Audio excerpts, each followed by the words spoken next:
मक्का की तपती हुई रेत, जहां सूरज आग बरसाता है और ज़मीन तांबे की तरह दहकती है।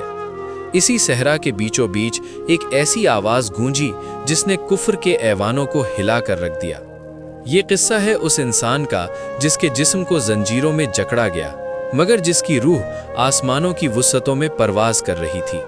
ये दास्तान है बिलाल इब्ने रबाह रज़ी अल्लाहु अन्हु की, जिनकी साबित कदमी तारीख़ इंसानियत का एक अनमट बाब बन गई। जब मक्का के उफ़ुक़ पर इस्लाम का सूरज तुलू हो रहा था, तब बिलाल उमैया बिन खलफ के ग़ुलाम थे।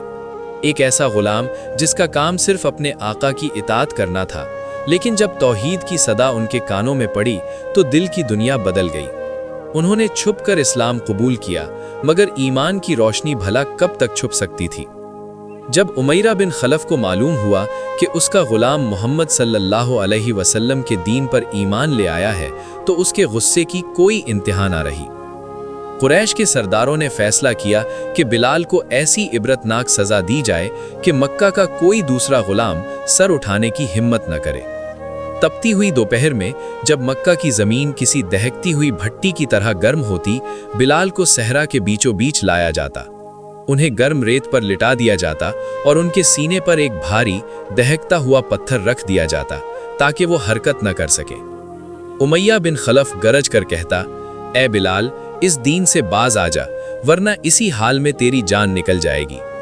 तड़पते हुए जिस्म, झुलसती हुई खाल और सांस लेने में दुश्वारी के बावजूद बिलाल की ज़बान से सिर्फ एक ही लफ्ज़ निकलता था, अहद अहद, यानी अल्लाह एक है, अल्लाह एक है। ये दो हरफी लफ्ज़ मक्का के जाबिरों के लिए किसी एटम बम से कम न था। वो जितना जुल्म बढ़ाते, बिलाल की आवाज़ में उतनी ही मिठास और यकीन बढ़ता जाता। कई दिनों तक ये सिलसिला जारी रहा। बिलाल के जिस्म पर ज़ख्मों के निशान गहरे होते गए, लेकिन उनका ईमान हिमालय से भी ज़्यादा मजबूत साबित हुआ। एक रोज़ सैयदना अबू बकर सिद्दीक़ रज़ी अल्लाहु अन्हु वहाँ से गुजरे और ये दिलखराश मंजर देखा। उन्होंने अल्लाह की रज़ा के लिए उमैया बिन खलफ से बिलाल को एक महंगी कीमत पर ख़रीद लिया और उन्हें अल्लाह की खातिर आज़ाद कर दिया।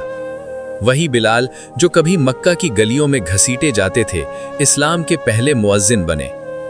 जब फतह मक्का के दिन रसूल अल्लाह सल्लल्लाहु अलैहि वसल्लम ने उन्हें काबा की छत पर चढ़कर आज़ान देने का हुक्म दिया, तो ये उस सब्र और साबित कदमी का सिला था जो उन्होंने मक्का की तपती रेत पर दिखाया था। बिलाल की ज़िंदगी हमें सिखाती है कि जब ईमान दिल में घर कर ले, तो दुनिया की कोई ताकत इंसान को झुका नहीं सकती।